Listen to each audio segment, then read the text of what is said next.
Hey guys, so as you all know, I've been learning organic farming and I've also been learning a lot on the farm about life. You know, surprisingly, God uses the farm to teach us a lot of things in practical terms. And today, I saw how the practical example of bad company corrupts good manners. If you look behind me, you're going to see gigantic sunflowers. Let me show you guys. Gigantic sunflowers. And this is a cassava farm.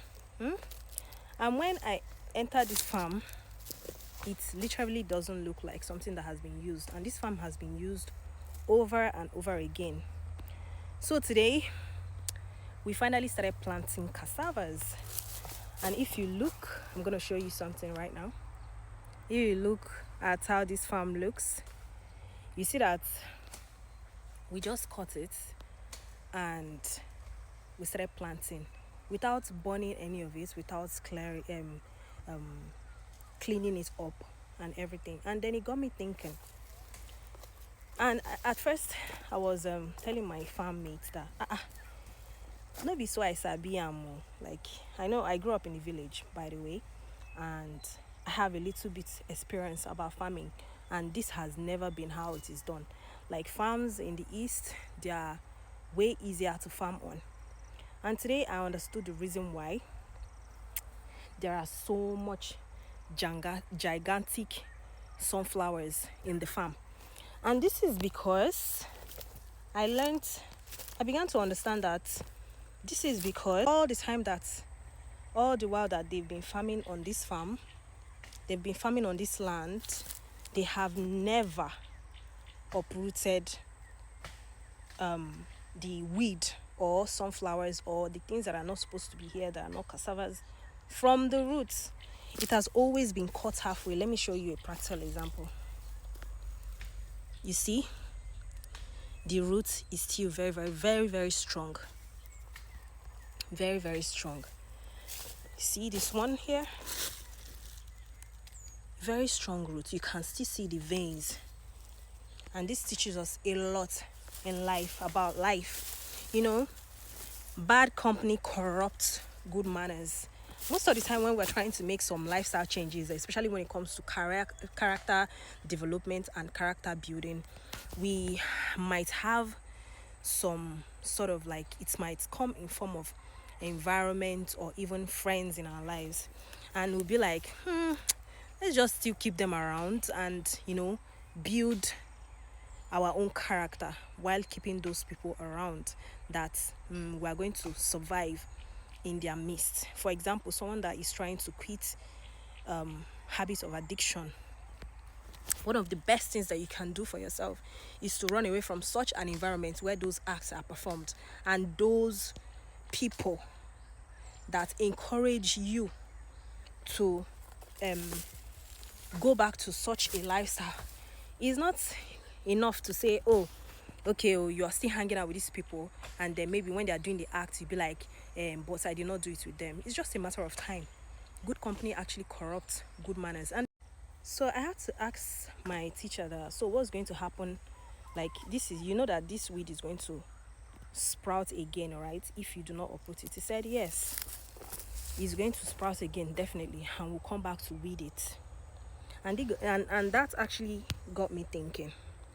Yes, most of the time we think we can eat with a long spoon with the devil.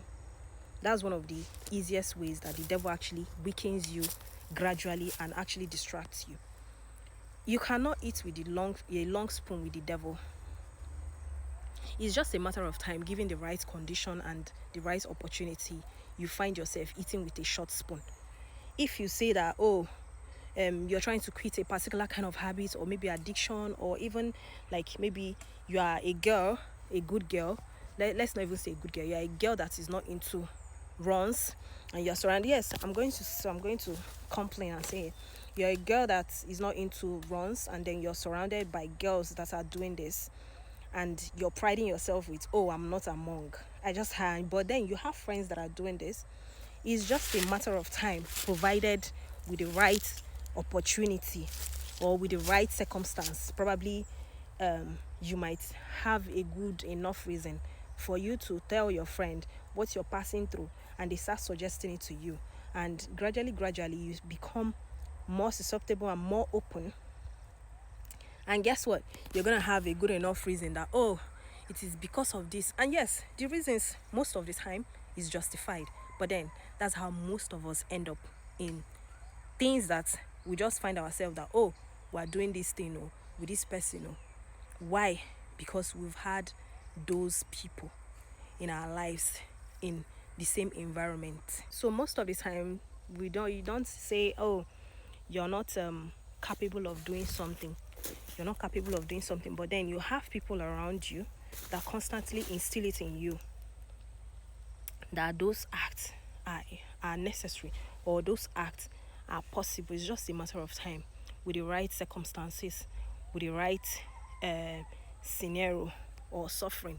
You just find yourself doing it. So, guys, that is my lesson for today. Lessons on the farm. I hope you learned something today. So, like I said, God uses the farm to actually teach us practical example of the things that we face in life. Like, for example, like look at this. If you look at this, you're going to see that, see the weed is even taller than the cassava itself. It has taken more space, more nutrients than even the cassava itself. So this is what I wanted to show us today, and let us understand and know that bad company corrupts good manners indeed.